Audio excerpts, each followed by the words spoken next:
Hi, I'm Jeff Sikkenga, Executive Director of the Ashbrook Center, and this is The American Idea, coming to you from Peter Schramm's library in Ashland, Ohio. In this podcast, we explore America's crisis in civic education. Too many people today don't understand the history and principles that make us Americans. So we're here to explore America's history and principles and what they mean for today, what we can learn from them, and how we can restore them to their rightful place in our hearts and minds. We think it's the most important thing we can do as Americans to keep our experiment in self-government alive. So thank you for joining us in this important conversation. You can learn more about Ashbrook and the work we're doing with students, teachers, and citizens at ashbrook.org. Well, I want to thank you all for joining us this evening. For those of you who may not know, I'm Jeff Sikkenga, Executive Director of the Ashbrook Center. We are an educational center located at Ashland University. We conduct programs around the country and at the university for students, teachers, and citizens in the history and founding principles of our country. Our mission, we really believe, is to help us more deeply understand and appreciate our history and the meaning of those principles. That we believe really profoundly at Ashbrook that education is not about indoctrination and not even really about just information, but about discovery. And we think the best way to discover is to discover the truth for yourself through conversation. So we're going to be having a conversation this evening on a very important topic that still resonates today in our country. The debate, the discussion, the relationship between Martin Luther King Jr. and Malcolm X. And I'm joined for that conversation this evening by Professor Lucas Morel. Lucas is an old friend of the Ashbrook Center, always delighted to have him with us. He is the John K. Boardman Jr. Professor of Politics at Washington and Lee University. He's also the head of the Department of Politics at Washington and Lee. Lucas, at his university, teaches courses in American politics and American political thought, and has contributed much to the life, the vibrant intellectual and academic life there in Lexington, Virginia. He is also, of course, a great friend of the Ashbrook Center, as I mentioned, teaches for Ashbrook in our Master of Arts in American History and Government program. He's taught courses in American politics, American political thought, race and equality, and also teaches for our Teaching American History seminars, which we do for teachers around the country. And Lucas has traveled far and wide for Ashbrook to teach those seminars for teachers. He is, besides a terrific teacher and a great colleague, he is also a very established scholar, really one of the foremost experts in the United States in American political thought, in particular, the political thought of 19th century figures like Abraham Lincoln. He's published a number of books, but just his most recent one that I want to encourage everybody to get is Abraham Lincoln and the American Founding. It is a wonderful treatment of Abraham Lincoln's understanding of the importance of the principles of the Declaration of Independence for this country and for Lincoln's own thinking about America and the meaning of the Civil War. And if you look at the back, boy, it's received some terrific praise from some very important figures. The historian James McPherson, for example, calls the book an important contribution to the literature on Abraham Lincoln. So let me encourage all of you I think you can go to Amazon and pick it up there, or your favorite bookseller, I'm sure will have it. Again, that's Lincoln and the American Founding. Lucas has also edited volumes on Ralph Ellison, the great American novelist, and done a lot of work on the political thought of Martin Luther King Jr. and Malcolm X. So he is a terrific expert, perfect person to join us this evening as we honor MLK Day with this webinar. Lucas, thanks so much for taking the time to be with us this evening. Thanks for the invitation, Jeff. Always love to chip in for the Ashbrook Center. To me, this seems like a very important holiday in this contemporary time, because the meaning of America, and America, is it a land of freedom or a place of oppression? That conversation has come back up again in a very powerful way, as we know. It's not just confined to the academy. It's now swept across the country. It's in K through 12 education. It's in politics. It's in people's homes. It's really a pressing issue. So it seems to me in recent years, the revival of this conversation, in some ways, the conversation itself can be traced back to these two figures, Martin Luther King Jr. and Malcolm X, who at least seem to have very different views on America. And in fact, some people have actually traced their arguments on one side or other of this debate to those two figures. Maybe we could just start by reminding us and reminding our listeners who Malcolm X and Martin Luther King Jr. were, a little bit about their biography. All right, try to make this quick.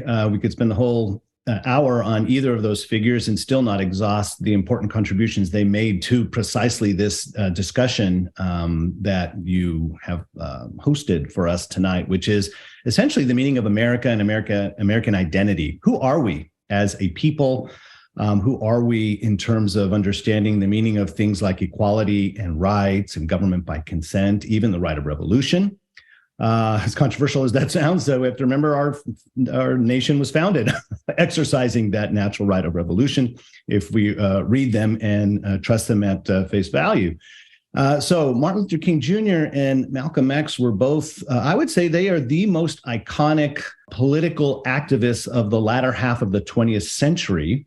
And for a while, were on opposing, almost diametrically opposing sides of the debate over progress in civil rights in America, especially in the 50s and 60s. So starting with Martin Luther King Jr., he became first known as the leader of the Montgomery bus boycott, the one that was sparked by Rosa Parks in December of 1955, when she refused to give up her seat as a Black woman, refused to give up her seat to a white man. What was intended to be a one-day boycott, when King was elected the president of the Montgomery Improvement Association, it was so successful, they went for over 365 days. In other words, this was a boycott that lasted over a year and actually came to an end by virtue of a Supreme Court decision. But King, young as he was already fairly well known as a preacher and a gifted orator. And since high school, along with Coretta Scott King, who became his bride, were both politically oriented and activists, dyed in the wool, if you will. And so that bus boycott launched King's career as essentially the public face of what was known as the nonviolent movement for civil rights in the late 50s and 60s. He, I would say, almost single-handedly, with the support of a number of rank and file folks, but his oratory, I think, almost single-handedly rehabilitated the use of mass demonstration for social and political change. Before the 40s and 50s, if you were to go out in the streets and protest, that was something that, quote unquote, the rabble, the disenfranchised and the hoi polloi, as they used to say. It wasn't something that prim and proper middle class Americans did, and King was a prim and proper middle class American, and he made it respectable to protest and march and say things in a way that he hoped would resonate with the majority white American population. And he really came to prominence, of course, with the March on Washington for Jobs and Freedom in 1963. In August, gave that great speech known as the I Have a Dream speech on the steps of the Lincoln Memorial on August 28, 1963. Earlier that year, he published his most famous essay entitled Letter from a Birmingham City Jail. And so you either come to King through the speech, his most famous, or his most famous piece of writing, which was this essay. I'm sure we can fill out more details later in terms of how he came to his tragic death in 1968. He was shot to death at the Lorraine Motel in Tennessee when he was working on what was known at the time as the Poor People's Campaign. So we can talk more about that if you want. Malcolm X was born Malcolm Little, and he adopted the name X as his last name when he became a member of an organization known as the Nation of Islam, Some people refer to them as Black Muslims, but we have to be careful because it's not considered an orthodox sect of Islam the way Sunni Islamists, Sunni Muslims, or Shiite Muslims are known to be. The Nation of Islam was founded by a guy named, or really came into prominence under a guy named Elijah Poole, known as Elijah Muhammad. And while Malcolm Little was in prison, he was essentially converted to this religion that depended on not only the Quran, but a kind of certainly unorthodox view of God and his creation, essentially viewed that Black people were God's chosen people, and has been biding his time while white people oppressed the non-white people of the world. And their judgment was coming due. And that was the message of Elijah Muhammad, and a message that really became national and then international when Malcolm X became the spokesman and the leading national representative of what was known as the Nation of Islam. So Malcolm X's most prominent speeches, interestingly enough, came around the time he was making his way out of the Nation of Islam, because he discovered certain things, some indiscretions of Elijah Muhammad with certain secretaries.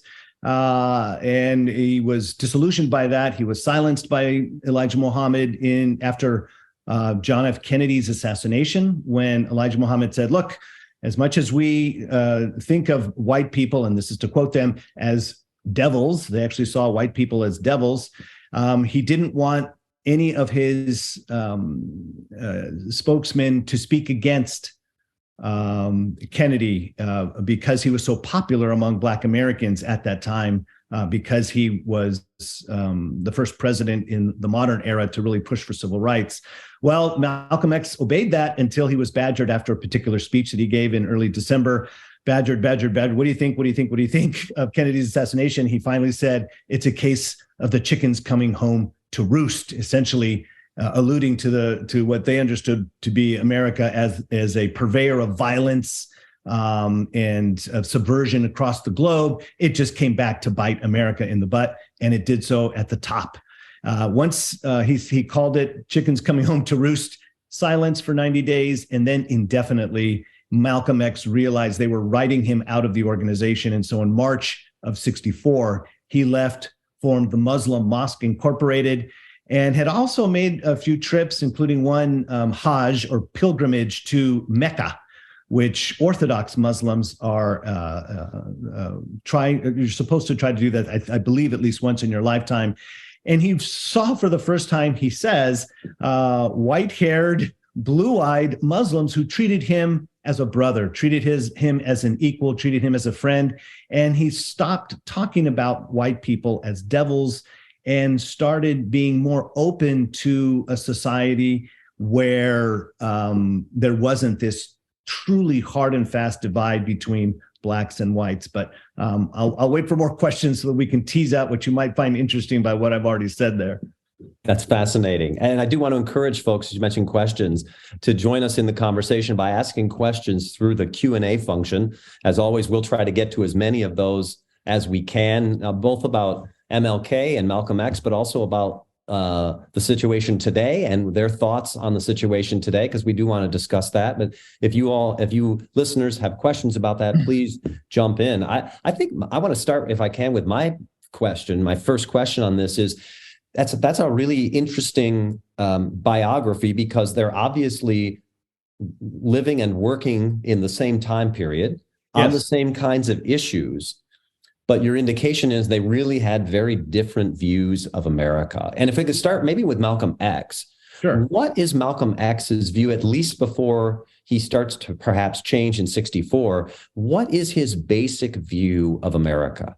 Yeah, great. And I thank you for reminding the viewers about that year, 1964. He actually issues what he calls a Declaration of Independence. Gee, I wonder where he got that. In March of 1964. And that's his way of saying, hey, everything you've heard from me before, I got almost verbatim from the man they referred to as the messenger, Elijah Muhammad.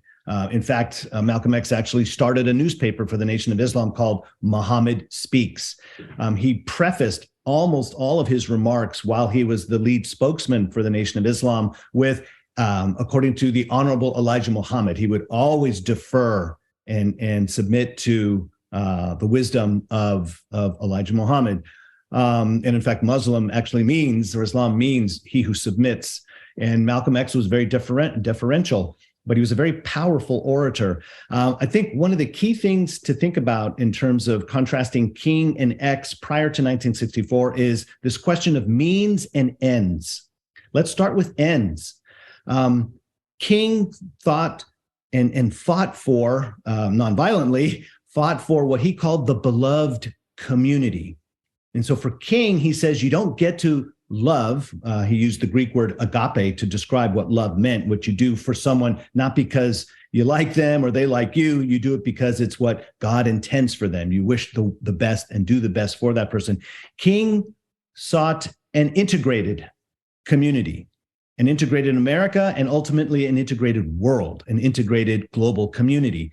So King says you can't get to love through hate. You can't get to love through violence. And so for King, the means to the beloved community had to be consistent with that end. And those means were agape, love. And that meant you're going to have to be ready to suffer and receive pain and harm and hatred towards you in your fight for righteousness. King was a Baptist preacher from a line of preachers, and it's no coincidence that he's influenced by the teachings of Jesus, the gospel, the Prince of Peace, as it were. And so King's emphasis on love rather than violence and hate, or what many people viewed was violence and hate from the Nation of Islam towards white people. Now I'm going to offer something of a corrective there, because I want us to understand the Nation of Islam as they understood themselves and what they were actually preaching. So with Malcolm X was definitely, because Elijah Muhammad and the Nation of Islam, they were definitely not interested in an integrated America. As I mentioned earlier, they believed that Black people were the chosen people of God. It didn't look that way if you looked at America for several hundred years, because whites were always in control, socially, culturally, politically, you name it. And the argument made by Elijah Muhammad, and Malcolm X swallowed this whole, was that, well, God is biding his time until judgment was to come. And essentially white people, even though they looked like they were in power, all white people were walking around with targets on their back. Divine judgment is coming. And when that happens, Black people better be nowhere near white people when that happens. And therefore, they were known as Black separatists or Black nationalists. In other words, if you know that the storm is coming, a divine storm, a divine judgment is coming, yeah, it's probably a good idea to stay away from that judgment sooner rather than later. And so they preached in the Nation. They preached a separate religion, a version of Islam, a separate language, Arabic. They preached that they should have their own schools, own businesses, everything possible. And precisely because they were a numerical minority in America, they should not participate in politics as a way of achieving justice and reform. They thought the system was so corrupt. For years, I mean, of course, centuries of slavery, followed by segregation, Jim Crow, peonage, you name it. They didn't want to have any cooperation or collaboration with their oppressors. So voting was not allowed while Malcolm was the lead spokesman. And you can see in the late 1963, he is really champing at the bit to try to get involved in that social and political activism, but he's not allowed to. No Nation of Islam follower was allowed to at that time, because you're simply cooperating, you're aiding and abetting your oppressor. So they want a separate state for Black people, and therefore the means to that separate state have to be for us, by us, FUBU. And what about this violence business? In the 1950s, Mike Wallace, fairly well-known national broadcaster, a white news reporter, produced a documentary called The Hate That Hate Produced. And it was a documentary on the Nation of Islam. And this, I think, for the first time, really brought to national attention Elijah Muhammad, the Nation of Islam, and Malcolm X. It's kind of early for Malcolm X, because I think it was produced in 1955. But white America learns about this black religion, this black cohort of Americans who have rejected essentially everything about America as much as possible, our religion, our language, our culture, et cetera. And where does the hate come from? Well, the idea that God is going to punish only white people. That seems like that's certainly not like or love.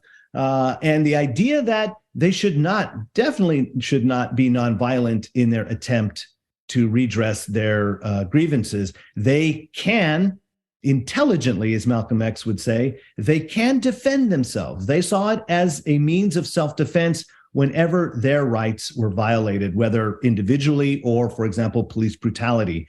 And so Malcolm X, believing all this, thought it was foolish of King as a Christian to preach that one should turn the other cheek, especially Black people should turn the other cheek. That seems to facilitate injustice. It doesn't seem to remedy it. And so they thought that was foolish. And maybe you've touched on this a little bit, but what effect did the ideological differences between Malcolm X and MLK have on everyday American life, particularly for, I might say, if I could add, particularly for their followers? What did it mean in the 60s to be a follower of Malcolm X or the Nation of Islam on the way you actually lived? And what did it mean to be part of Dr. King's civil rights movement? Yeah, I would say that that's a great question, because both movements, if you will, required a lot of their followers. We'll start with King. What did it require of King? King actually said that you could not participate in a formal protest or march unless you signed what was known as a commitment card that listed 10 particular strictures that you had to follow. You didn't have to be a Christian. You didn't even have to believe in God, but you did have to believe, as King understood it, that there was a moral force in the universe, a moral economy of the universe. He borrowed from this abolitionist, I think he was a preacher back in the antebellum days, Theodore Parker, this quote, "The arc of the moral universe is long, but it bends towards justice."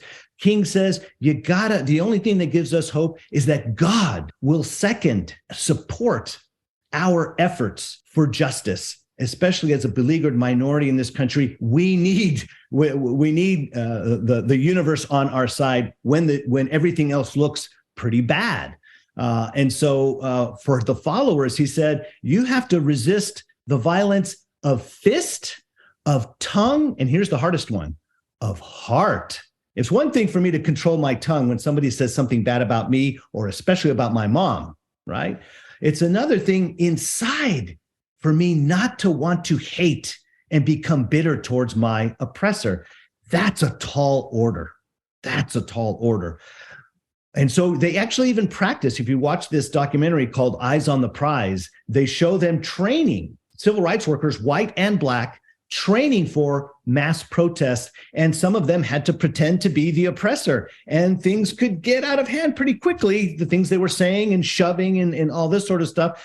King did not think you could be successful non-violently if you hadn't already practiced almost on a daily basis this self-control of spirit and of body to participate in a successful way. He could not let his movement become a riot or a mob. Now let's shift to Malcolm X and the Nation of Islam. What was the tall order there? Malcolm X and believe me, the Nation of Islam, I don't know that it became very popular under Elijah Muhammad, maybe a few hundred followers. When Malcolm X joined and started establishing temples and temples and temples, starting in Detroit and then moving his way, Philadelphia, New York, down the Eastern Seaboard, his rhetoric, his oratory, what he learned and picked up from the Quran and from Elijah Muhammad was so powerful, and that the movement grew to, I think some sources say 40 to 50,000. But what was happening is, and their outreach really was towards the lowest of the low, the people who were down and out, who had nothing going for them. And these people's lives were being radically transformed by their conversions to the Nation of Islam. They had a strict code with regards to dietary, to their diets, and a number of people who, as we say, down and out, people in prison and in jail and just out on the streets, they cleaned up their act when they became converts to the Nation of Islam. And so in both cases, you have this very strong spiritual, religious call to their followers in order to be respectively successful in the ends that they were trying to pursue. On the one hand, Black separatism, Black nationalism, and on the other hand, this thing that King called the beloved community. It's very interesting to me because it sounds like to be a follower of either one required enormous discipline and commitment. Yes. From their followers. And in some ways, I struggle for the right term. It almost sounds there's a kind of, at least in you're saying, a kind of social conservatism even in his Black nationalism. And by social conservatism, you mean in terms of culture? Strictures about moral behavior. Oh, absolutely. Yeah. In both cases, the phrase I would use is moral effort. I bet you no one has. That's a better phrase than mine. Yeah. No. It's for me. I can't think of a more apt way to describe something that nobody talks about today, at least in those terms. Even though we say when we're working at habits of the heart, quoting Robert Bellah, who got that from Alexis de Tocqueville, or when we talk about character, what we're really talking about is this thing I'm calling moral effort. That the soul of a human being is capable of improving his morals, of understanding not just the difference between right and wrong, but thereupon acting on that understanding, and doing right and doing it often, as Aristotle would teach us, is something consistent with both Christianity and the Nation of Islam as religious strictures go. So yes, they required a lot spiritually of their followers. And again, if you couldn't do it, and there were people who wanted to support King, but just said, hey, I can't take somebody calling me that word or somebody shoving me and I don't get to hit back. What are other things I can do? And so there were financial things you can do. You could, mimeograph flyers. They found something for you to do, but you were absolutely not allowed, at least while they were paying attention, you were not allowed to join an actual march or demonstration because you had to be obedient because you knew there was going to be a provocation, whether formally by the police or the sheriff, or informally when mobs of white people would harangue. And so King knew that. Ralph Abernathy knew that. The Southern Christian Leadership Conference knew that. So when they organized, they had these people, sign these pledge cards. And if you couldn't do that, then they said, fine, we're glad you're down with the movement, but we can't have you participate in this way. You have to make this attempt, this moral effort at trying to be good in the face of evil. It's interesting because I think I've heard Condoleezza Rice say her father said that he couldn't do that. Wow. Well, I have spoken to at least one person who was old enough to be around at the March on Washington for Jobs and Freedom and other rallies that King organized. And this person had a revolver I won't mention the sex, in his or her car. And so there were, and that's a whole side of the civil rights movement that we're not as aware of, that there was a more militant, shall we say, gun-bearing element of the civil rights movement in certain pockets of America, and this was nothing new for America. I mean, this goes back to antebellum time. Ida B. Wells, among others, thought that any proud Black family should have firearms for self-defense at their homes. That was not a negotiable issue for them. Can you say a little bit about where King and X found the roots of their thought? You mentioned their religious beliefs, of course, very importantly, but did they see any antecedents in America or American history? Sure. And I'm glad you asked that of both Malcolm X and Martin Luther King, because we naturally gravitate towards King because he quotes Jefferson, quotes Lincoln. Good grief. It's not a coincidence that the March on Washington for Jobs and Freedom, which was originally planned to be held at the Capitol because they're debating the Civil Rights Bill in that summer. It's being filibustered, postponed, et cetera. It will eventually become the most important Civil Rights Act in American history in the following year of 64, followed by the Voting Rights Act of 1965. It was originally planned to be staged at the Capitol because that's where laws are made.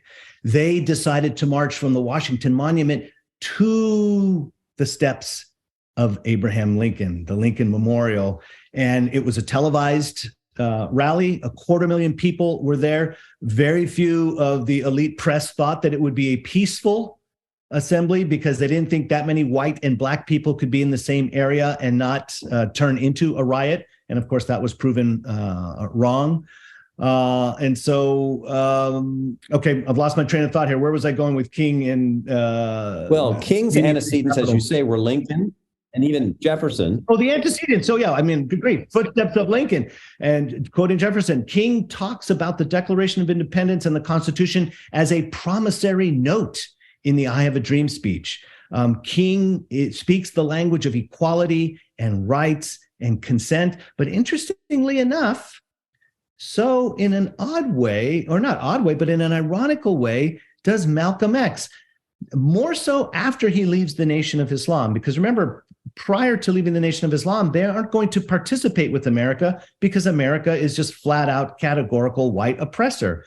But what's interesting here is that Malcolm X, almost besides himself, speaks the rhetoric of the American founding when, for example, in 1964, one of his most famous speeches, the ballot or the bullet, right? 64 is a big election year, presidential election year.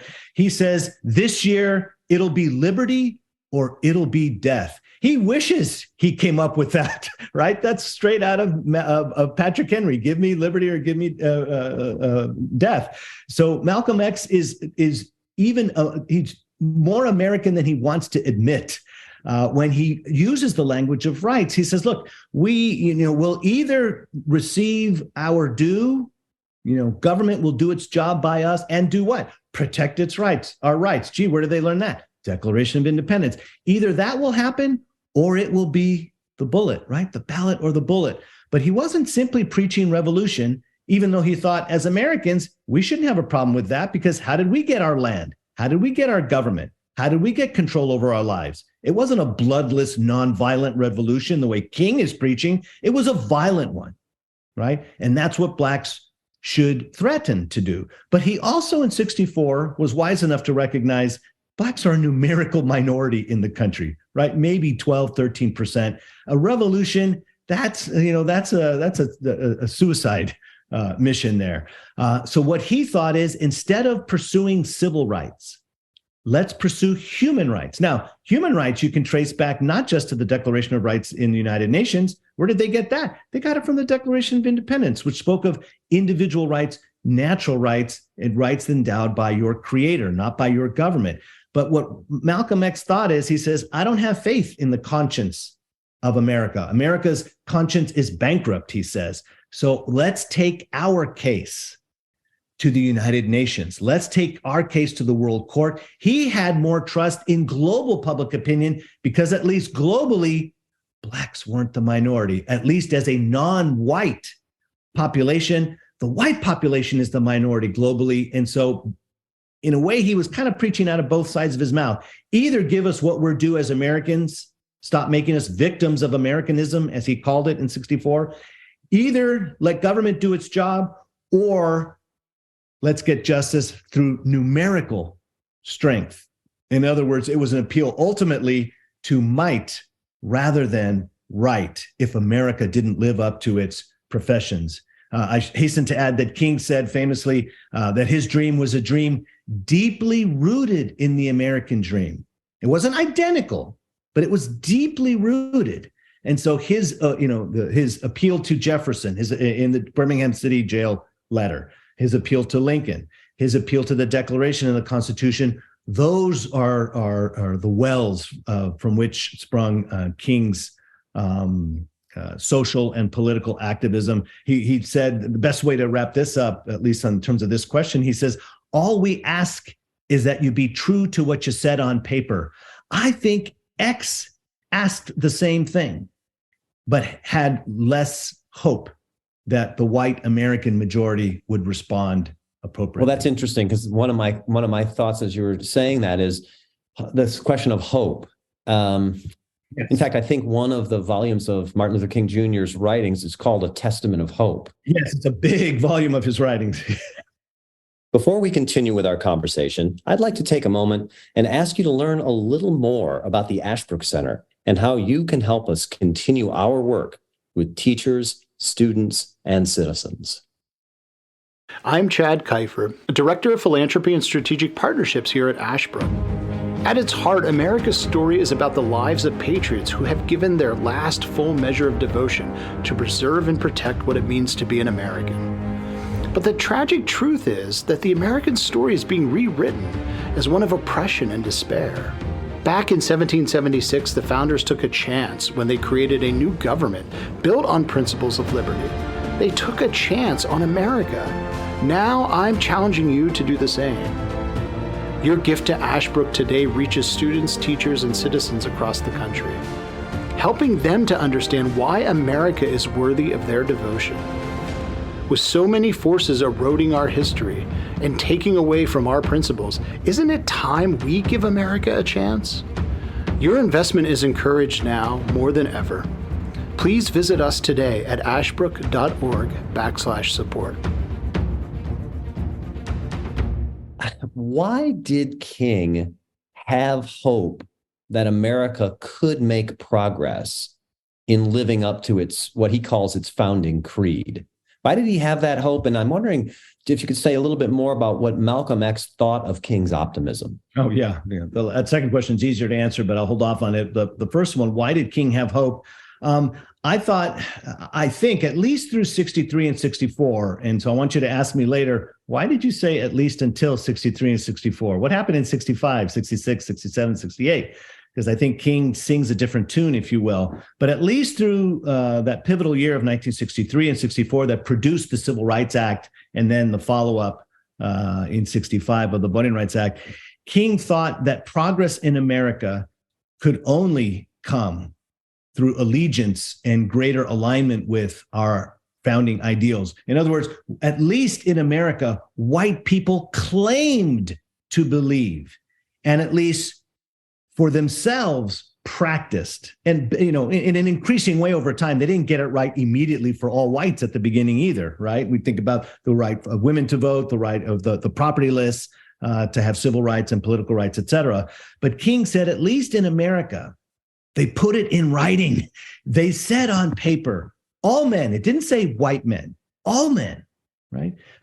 Even the word slavery doesn't appear in the Constitution until Americans decide to get rid of it in the 13th Amendment. So he said, at least on paper, in their most important, what Ralph Ellison referred to as their sacred documents, whites at least claim to believe in the things even our, majority religion preaches, Christianity, the golden rule, do unto others as you would have others do unto you. That seems to have the principle of human equality, the idea of the imago Dei, right? The image of God, that is not a racial or ethnic or nation of origin thing. That is a human thing. In other words, at least on paper and over time, institutionally and in laws and in social practice, over time, they actually looked like they believed in this thing called human equality, what we all share as human beings, the rights of equal humanity. So King said, as long as that's in their hymnal, I'm going to sing from it. Okay. All we ask is that you be true to what you said on paper. If King was living under the Confederate States of America, under that Constitution, I don't think King would have as much hope, except for the fact that his faith teaches him that God is with him, and that even suffering can be redemptive. And that's what motivated him. You can't understand the civil rights movement of the 50s and 60s without listening to or reading the songs that were gospel songs, Christian songs of the Black church. So a lot of those songs were sung in white churches. But you can't understand the civil rights movement and what gave them hope unless you take a look at and hear those songs. I'm going to show you something here. This is a button that was worn by a number of the marchers at the March on Washington for Jobs and Freedom. And you'll notice that color is important. It is a white hand clasping a black hand. And so the idea here is that King believed that both, as far back in the Bible as Genesis and through the Gospels and the letters of Paul and others in the New Testament, that what is preached according to the majority religion of America is the things that were touted in the Declaration of Independence about equality and about each individual. Yeah, the Declaration speaks of rights. Today we speak of dignity. This idea, though, that every human being bears the image of God, those are the things that King found in America's heritage, in America's religion, in America's culture, and thankfully in America's politics. When that became codified, became part of our statutes and our founding documents, again, the Declaration and the Constitution and Bill of Rights, King said, this is the most sure ground. These are the levers of freedom for us. Whites can't live with themselves for long by saying one thing and practicing another. Now, your second question, which was So is that why, for example, when you see pictures of civil rights marches and Martin Luther King Jr. and others, seems like you always see American flags? Yes. That was their way. And again, I think the cynic among our listeners, and there's something patriotic about at least a little cynicism because of the gap between what we have said and written and how we've acted. But the cynic might say, well, but there's also an element of strategy here. There's also an element of rhetoric. And in other words, the art of persuasion, at least part of it, is appealing to what it is your audience already holds to be true. King didn't have to persuade white people that all men are created equal. They have been trying to live that out for centuries. He didn't have to try to persuade them about government by consent. He didn't have to try to persuade them about those signature principles and ideals of the American Constitution and Declaration. And so he took those and appealed to those. He appealed to American heroes like Jefferson and Lincoln. He appealed to American, documents that were written by white men, the Declaration. But the genius was that that King was making an argument that whites already professed to believe in, and therefore flying a flag was consistent with the things that not only they held to be true, but quite importantly, their majority white audience held to be true. What was Malcolm X's view of King's optimism? Yeah, King's optimism prior to meeting King, and in fact, there was some correspondence, written correspondence between King and X, but they only met one time, and it was after the March on Washington in March of '64, when they were both at the Senate, there to hear what was going on in terms of the debate over the Civil Rights Bill, which hadn't become a law yet. But prior to the Civil Rights movement, their March on Washington on August 28, 1963, when X heard of that march, he called it the farce on Washington. And you don't know X if you don't know that he loves to play with words. And so he called it the farce on Washington because, for example, John Lewis's speech, John Lewis also spoke at the March on Washington. It was vetted. In other words, it was screened ahead of time by the Kennedy administration to make sure it wasn't too militant in its appeal. They knew with King, they could trust King because he was the champion of nonviolence. And in fact, King was critical of the Nation of Islam, both in the letter from Birmingham City Jail and the I Have a Dream speech. He painted them as extremists, which, by the way, is not ultimately a description that King minded for himself, as long as you're an extremist for justice. You know that argument if you've read the letter from Birmingham City Jail. But King thought that, Malcolm X thought that King was essentially a token beneficiary of the white power establishment. That King, the March on Washington is bought out by whites, funded by whites. King's got the favor of the white power establishment, but what about the black masses? How come their lives aren't improving? And so he thought it was foolish of King to make these appeals. Why would they start believing in the Declaration of Independence all these many years after it was written? That's way too long. We should have had our rights, a long time ago. And King is a fool. And if he's not a fool, he's worse. He's what was known at the time as an Uncle Tom, someone who simply parrots what white people want black people to hear. You get King, you get Ralph Abernathy, you throw a few peace-minded black leaders, so-called, out in front of black masses to keep control of the black masses, and you just pay those guys off. And so that was what X said of King prior to leaving the Nation of Islam. After he left the Nation of Islam, after he declared independence from Elijah Muhammad and the nation, Malcolm X famously said that he was interested in practical results, and the famous remark was, by any means necessary. And that meant anybody working for change, social change, political change. Malcolm X had yet to develop fully a political philosophy to inform his political practice. So at that time, he was only interested in results. And so if King was making headway for civil rights, Malcolm then said he would support it. He would support anybody who was changing what he understood to be an oppressive white establishment politically. So it sounds like, and you mentioned that you alluded to this earlier, that their positions after 1963 did begin to change a little bit. Yes. And in fact, we've got a couple of questions here asking about what you think about how Dr. King and Malcolm X's views, did they converge at all toward the ends of their lives? Mm-hmm. And in particular, another question connected to that is the popular media's focus every year on this holiday on the I Have a Dream speech, but not King's later speeches, right, post 1964. Yes. Can you talk a little bit about whether or not King and X changed their views or came closer together on their views? I think they did come. I don't know that they mapped on entirely, because ultimately, I mean, for example, I mean, the clearest difference between them after 64 and after, of course, Malcolm X is shot to death in February of 65, King in April of 68. So we don't really hear or read again the fleshed out version of what Malcolm X was going to propose in terms of means towards ends.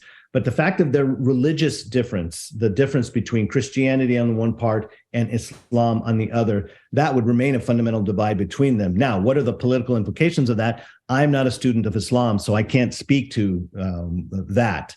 But it's clear that Malcolm X never became a devotee of nonviolence, and King never rejected nonviolence. He always argued, he was always a proponent of nonviolence. However, Malcolm X, his speeches, especially late 63 and throughout 64, had an influence on younger Black members of the civil rights movement, especially folks like Stokely Carmichael, who either outvoted or ousted John Lewis as the head of the Southern Student Nonviolent Coordinating Committee, known as SNCC.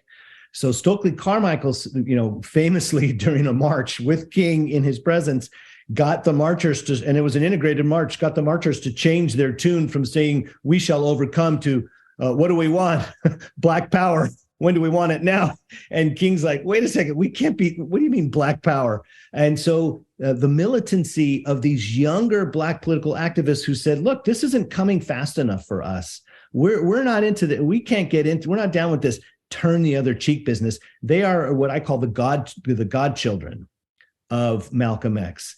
They were preaching a form of Black nationalism, what they called Black power, not based on Malcolm X's now orthodox Sunni Islam religion, but simply on the basis of their having their rights as Black people denied to them on the basis of their race in a country that claims otherwise, that the rights belong to you as a human being. And so the impatience of the youth, of the younger civil rights marchers and movement, that got to King. And King started, and in fact, he had to write about Black power and preach about what the appropriate understanding of Black power should be. So it's not just, as he called it, just slogans without any meaningful substance to connecting means and ends.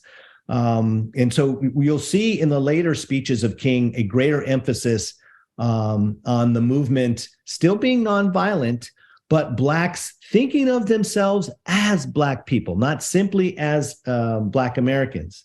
He never went to the extremes of some who said that being an African American, which became a more popular term in the late 60s, he never went to the extremes of saying that their Africanness superseded their Americanness. King was very explicit about this.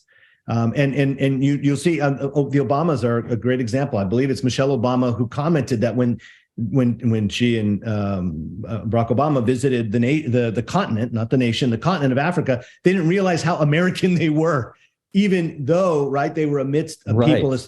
She's a descendant of slaves that were brought over. Even though they looked like they were going back to their ancestral lands, the culture, the religion, the language, they couldn't be more different than the people groups they met on the continent of Africa. And so the civil rights movement, as King led it, remained nonviolent, but he was compelled to address issues of Black power. What did that mean economically? What did that mean politically? And so he started speaking the language of Stokely Carmichael, of Charles Hamilton, and they jointly wrote, Hamilton and Stokely Carmichael, also known as Kwame Ture, wrote this book called Black Power, right? And in that book, they argued that Blacks really needed to understand themselves as Black people and define themselves as Black people, because up till now, those definitions, what's important, what's valued in life, has been determined by the majority white society. And so they began to suspect something underneath the verbiage and the rhetoric, what they would call white America. And so you get anyway. So you see that seeping into King. I want to show you another book here. It's called "Where Do We Go From Here? Chaos or Community." It's a book King wrote when he was living in a down and out suburb of Chicago, what we used to refer to as the ghetto. He wrote this in a poor neighborhood, and King wrote it out of great discouragement. Right, this is a year or two after the Voting Rights Act has been passed, and he still didn't see the results coming fast enough after the Civil Rights Act and the Voting Rights Act. And King started emphasizing character less, getting education less. He didn't write it out, but he started emphasizing the how insuperable, not impossible, but how insuperable it was to overcome one's race in this country because of the legacy of slavery, the legacy of segregation that was driven by color bigotry. And he came up with this idea of color shock. I think it's in chapter 4 of that book.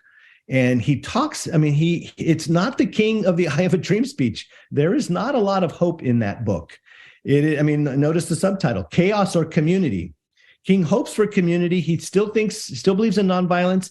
And interestingly enough, one would think he still believes in Christianity, but he talks about America needing a revolution in values. And I'm thinking, what values besides his Christian values, what values besides America's political values that he had been preaching at least up until 63, what is he referring to? And he was very vague and nebulous about that. But he thought we needed a revolution in values, and he thought that we needed massive spending. If we can spend a ton of money on war, Vietnam, we can spend a ton of money at home, especially for Blacks and poor whites. He called for a guaranteed national income and what he called a Bill of Rights for the disadvantaged. He thought that with these massive spending programs, a transformation of the psyche, a fancy word, right? It's Greek for soul. He thought a transformation of the psyche of Black people in America would occur. It would more important than the check, more important than the money. It's the support that money gave you to get an education, to get job skills, to take advantage of the opportunities that were in America, coupled with, of course, the Civil Rights Act and the Voting Rights Act. King thought it would require a tremendous amount of federal intervention for Black human beings on American soil to truly make good on the American dream. And so he really came to invest in an odd way, in way more in the value, not the value, but what it meant to be Black in America as being an obstacle, not Black in terms of your own kind of outlook on life, but the fact that color bigotry faced you everywhere you went, in spite of the 64 and 65 Civil Rights Act and Voting Rights Act. King said that this idea of somebodyness needed to be supported by the greater white society. You think, well, how is that going to happen? And King argued in that book that whites need to be, and his key word, I wonder where Barack Obama got it from, this idea of empathy. Unless you had white empathy backed by massive federal dollars towards Black Americans and poor whites, then you would not get, you could not honestly say that Blacks were enjoying the prosperity that white America promised, allegedly, to everyone. So it's a strange pivot from King, moving away from appeals to character, appeals to what I'm calling moral effort. In fact, appeals to the very things that I believe made him a success, a product of a sound, family, a mom and a dad, what we all want and expect for ourselves and our children. A sound moral foundation. King says famously that a riot is at bottom the language of the unheard. And so he didn't want to give short shrift to the riots that were taking place in these neglected communities of our country.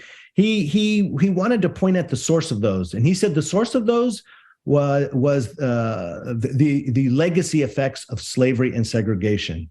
And so he was one that was definitely not going to, as we say today, blame the victim. He blamed society for that, white society for that. And therefore, white society needed to change in order for Black society to change. I see. So how about on the Malcolm X side? Because you alluded to earlier something was interesting to me, which is he had for so long defined himself by Blackness or Africanness. Yes. In his particular religion, teaching that. Did he move away from that idea that my defining characteristic is Blackness? Yes, two things. Number one, when he became an Orthodox member of the Islamic faith, a Sunni Muslim, and when he saw so many Muslims who were people of color, as we say today, and white people, when he saw an integrated religion that, as he understood it, treated everyone the same, he had to drop the emphasis on race as a fundamental identity of somebody's, it's a part of your fundamental identity. Now, if you're a Black person in America, however, as long as its institutions and as long as its majority population doesn't look like you, Blackness still had to be a part of the appeal. And so, for example, Ballot or the Bullet, this April 1964 speech that he gives, he said there that in the fall, Black people needed to vote as a bloc, because even though they're a numerical minority, if they vote as a bloc, they could tip an election locally, state level, national level. He says, for too long, right, for the longest time, we were Republicans. And then around FDR, he doesn't go into it in this detail, but around FDR, the New Deal, et cetera, we shift towards the Democratic Party, okay? But he says, now the Democratic Party is taking us for granted. So we shouldn't vote as a bloc for every Democrat that's on the ballot, nor should we for every Republican. So he says that intelligent voting has to happen among Black people because their deprivations are on the basis of race. So he wants to hold on to both. His religion tells him race doesn't matter. Islam is an integrated religion. It's not a religion just for the darker nations, as Malcolm X referred to it. It also includes whites. So he couldn't say that race was fundamentally, anymore a theological precept. However, given the country you live in, and if that country's America, he said, in America, we're victims of Americanism. He could not and refused to call himself an American until, as he said, government did its job. So he holds on to both, but he no longer at bottom believed that white people were devils. So this argument obviously continued on even after Malcolm X's death in 65, yes, and then MLK's death in 68, continued, yes, as a strain of debate. We've seen it come back very powerfully, probably since 2020, back in, and things even earlier than that, things like the 1619 Project. What would you say is the legacy today of this debate between Martin Luther King Jr. and Malcolm X? Well, it really does. The legacy is, and in fact, it's an invitation to what you mentioned earlier, but the purpose of the Ashbrook Center is, the legacy is, in a sense, a question. And that question is, what is the real America? What is the true America? What is our identity as a country and as a people? To what extent can we take seriously the claims of the Declaration of Independence, which at its face, even folks like Nicole Hannah-Jones, the curator of the 1619 Project for the New York Times Magazine, and now the book that was published last year, even she says that the principles are great if white people actually acted according to them. And her argument is it was only almost entirely the result of Black efforts to secure their rights and the rights of other racial minorities that this country ever came close to living up to their professions. She really pays short shrift to the white majority that had to pass, the 13th, 14th, 15th Amendments, the Civil Rights Act, the Voting Rights Act, the Brown v. Board of Education decision, and, a uniformly white Supreme Court.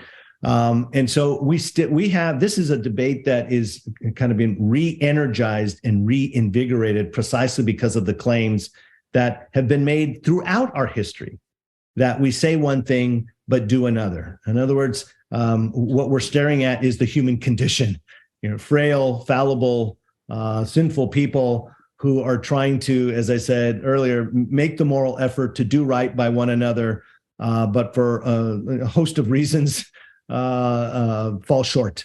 And so at the end of the day, we have to ask ourselves, are our principles and are our institutions and are we each other capable of living up to our noblest professions? And if the answer to that is no, I'm not sure what the alternative would be. And the suggestion you had is even to the end of his life, despite his increasing discouragement in some respects, King held on to the hope that the answer to that question is yes.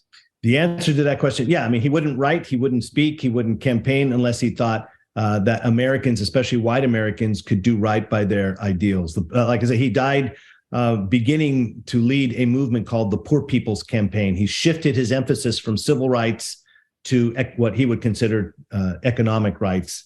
And he thought all would be the best beneficiaries of that, not just Black people. So he was still at the end appealing to America to be its better self, its best self. Fascinating. Well, Lucas, thank you. The time has flown by. Thank you so much for joining us this evening. Man, it's so important to remember these two important figures in history and to understand the debate between them. And as you say, it's a debate that we still live with today in this country. So thank you for taking the time for joining us. And thank you, our listeners, for being with us for this conversation. We'll let you know that a link to this, a link of the recording of this will be sent to you so you can share this. You can watch it again. You can share it with your friends, your family, your children, your grandchildren, fellow teachers all around the country. We hope we can get this in the hands of lots of folks so they can be a part of this conversation. We really do believe that through these conversations, we can think deeply, as Professor Morel said, about what it means to be an American. And in that thinking, renew our own understanding, renew our hearts and minds in our understanding of our country. So we appreciate you taking the time to join us for this conversation. And as always, and perhaps especially on this MLK Day, I'll always invite you to stay healthy, stay hopeful, and stay connected with Ashbrook. Thanks for joining us.